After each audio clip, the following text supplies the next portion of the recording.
بسم اللہ الرحمن الرحیم نحمده ونصلی علی رسولہ الکریم اما بعد بسم اللہ الرحمن الرحیم۔ عزیز طلبہ، آج ہم کنز الدقائق حصہ دوم سبق نمبر 114 شروع کر رہے ہیں۔ اس سبق میں ہم کتاب الدعوہ سے متعلق پڑھیں گے۔ آج کے اس سبق کا خلاصہ یہ ہے کہ اگر کوئی شخص زمین کا دعویٰ کرے، مدعی اور مدعا علیہ دونوں قاضی کی عدالت میں پیش ہو، تو ایک اگر زمین کا دعویٰ کرے، دوسرا انکار کرے اور مدعی بینہ پیش کر لے، تو آیا اس سے اس کے حق میں زمین کا فیصلہ کر دیا جائے گا یا اس کے لیے کچھ شرائط ہے؟ تو مصنف علیہ رحمہ فرماتے اس کے لیے شرط ہے، اس شرط کے بغیر مدعی اور مدعا علیہ کے دعویٰ یا انکار پر فیصلہ نہیں ہوگا۔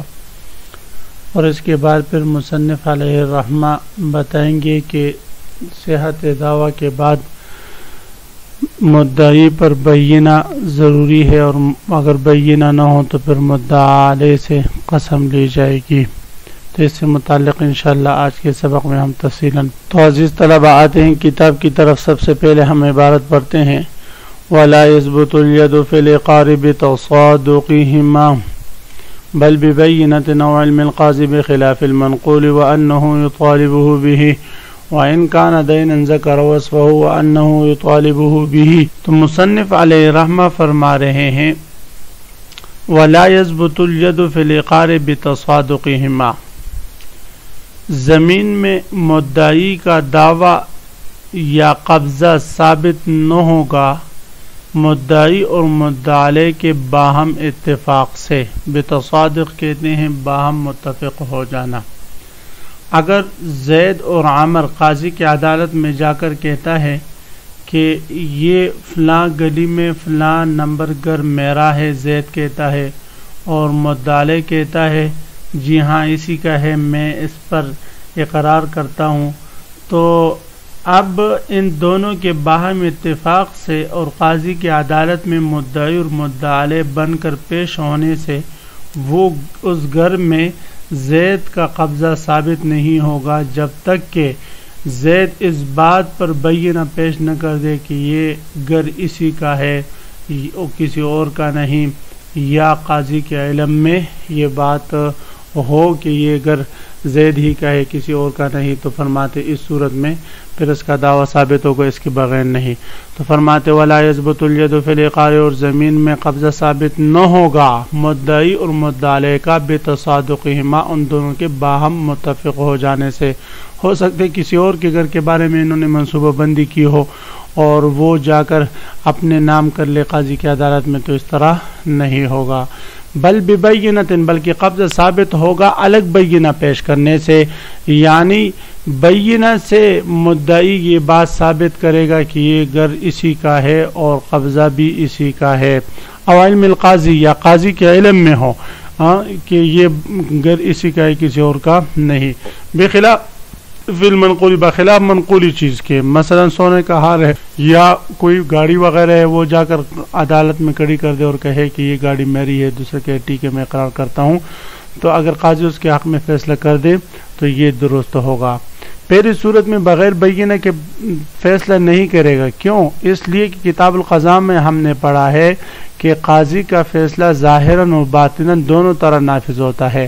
اب ایسا نہ ہو کہ قاضی کسی اور چیز کی ملکیت جو ہے وہ مدعی یا مدعا علیہ کے نام کر دے، تو یہ درست نہیں ہوگا۔ وَأَن بِخِلَافِ الْمَنْقُولِ، بخلاف منقولی چیز کے، کہ وہ اگر قبضہ میں ہے تو ظاہر انہی کی ملکیت پر دلالت کرتا ہے، لہذا ان کے حق میں قاضی فیصلہ سنا دیں گے صرف مدعی اور مدعا علیہ کے پیش ہونے سے۔ وَأَنَّهُ يُطَالِبُهُ بِهِ، اس عبارت سے ایک اور شرط کی طرف اشارہ ہے، وہ یہ ہے کہ مدعی اس دین کا مطالبہ بھی کرے، اس مدعا کا مطالبہ بھی کرے، مطالبے سے وہ چیز اس کی ہوگی، اس کے بغیر نہیں ہوگی۔ وَأَنَّهُ يُطَالِبُهُ بِهِ، اور مدعی یہ بھی کہے ساتھ دعویٰ کرتے ہوئے کہ یقیناً وہ مطالبہ کرتا ہے اس چیز کی ملکیت کا اور اس چیز کی وصولیاب کا اور اس چیز کو اپنے قبضے میں لینے کا، اس کے بغیر اس کا دعویٰ درست نہیں ہوگا۔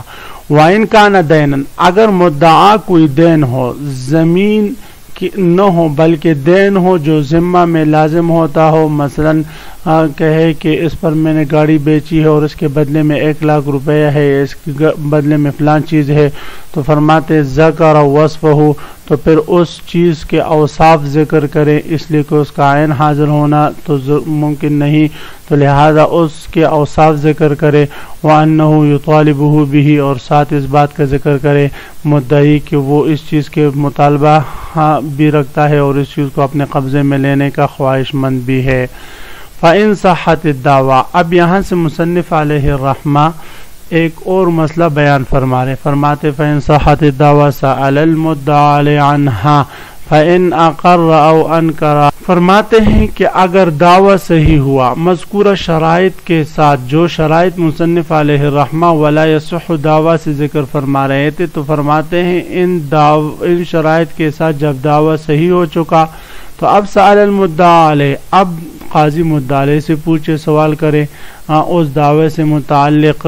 پس اگر اس نے اقرار کر دیا کہ واقعتاً یہ مدعا اسی کا ہے اور میرا اس پر قبضہ ناجائز ہے، تو فبہا، قاضی اس مدعی کے حق میں فیصلہ کر دے اور وہ چیز اس کو دلوا دے. او انکرا، اگر اس نے انکار کر دیا، مدعی نے کیا کر دیا بھائی، انکار کر دیا اور کہا کہ یہ اس کا نہیں ہے، تو فبرہن المدعی، تو اس صورت میں پھر مدعی بینہ پیش کر لے اور مدعی سے بینہ طلب کیا جائے گا. اگر مدعی نے بینہ پیش کر دیا تو قضا علیہ، قاضی اس کے حق میں فیصلہ سنا دے بغیر مطالبے مدعی کے. وَإِلَّا حَلَّفَ بِطَلَبِهِ، وگرنہ قاضی مدعی کو قسم دلائے گا بِطَلَبِهِ، اس کے مطالبے سے، مدعی کے مطالبے سے، یعنی اگر مدعی مطالبہ کرے گا تو قاضی اس کو قسم دلوائے گا. اگر وہ مطالبہ نہیں کرتا تو پھر اس صورت میں اس کو قسم دلوانا بھی ضروری نہیں. ان صحت الدعویٰ، اگر دعویٰ صحیح ہوا تو مدعی سے پوچھے، اگر مدعی نے اقرار کر لیا تو فبہا، قاضی مدعی کے حق میں فیصلہ کر دے. او انکر، اگر اس نے انکار کر دیا، فبرہن المدعی، اور مدعی نے بینہ پیش کر دی تو قضا علیہ، تب بھی اس کے حق میں فیصلہ کر دے. وَإِلَّا حَلَّفَا، وگرنہ قاضی مدعی کو قسم دے، یعنی اگر مدعی نے دعویٰ کر لیا اور اس کے پاس بینہ نہ ہو اور مدعی اس مدعی کے لیے اقرار بھی نہیں کرتا، تو فرماتے ہیں اس صورت میں قاضی مدعی سے قسم لے گا، اور یہ قسم لینا بطلبہ، یہ کس کے مطالبے سے ہوگا، مدعی کے مطالبے سے ہوگا، یعنی مدعی کے مطالبے کے بغیر قاضی اس سے قسم نہیں لے سکتا، اس لیے کہ قسم لینا یہ تو مدعی کے حق کی وجہ سے ہے کہ مدعی کا حق ضائع ہو رہا ہے اگر ہم قسم لیے بغیر اس کے حق میں فیصلہ کرتے ہیں. تو اس لیے اگر وہ اپنا حق چھوڑتا ہے اور اس سے قسم نہیں دلواتا تو فرماتے ہیں اس صورت میں ٹھیک ہے. ہاں اگر وہ قسم کا مطالبہ کریں تو تب اس سے قسم لیں گے. فرماتے ہیں کہ مدعی کی قسم کے مطالبے کے بغیر مدعی سے قسم لینا یہ درست نہیں تمام دعووں میں طرفین رحمہم اللہ تعالیٰ کے ہاں. البتہ امام ابو یوسف رحمہ اللہ تعالیٰ فرماتے ہیں 4 جگہ ایسی ہیں کہ ان میں مدعی کے مطالبے کے بغیر بھی مدعی سے قسم لی جائے گی. ان میں سے ایک مشتری جب عیب کی وجہ سے مبی لوٹانے کا مطالبہ کرے، اور نمبر 2 جب شفیع جو ہے وہ اپنے حق شفا کے عدم ابطال پر دعویٰ کرے، اور عورت جب اپنے نفقہ کے فرض ہونے کا مطالبہ کرے غائب شوہر پر یا مستحق پر، اور مستحق اگر دعویٰ کرے کسی چیز میں اپنے استحقاق کا حق کا، تو ایسی چیزوں میں ان 4 صورتوں میں امام ابو یوسف رحمہ اللہ تعالیٰ فرماتے ہیں کہ بغیر مدعی کے مطالبے کے مدعی سے قسم لی جائے گی. ہاں تو یہ 4 جگہ اس سے مستثنا ہے.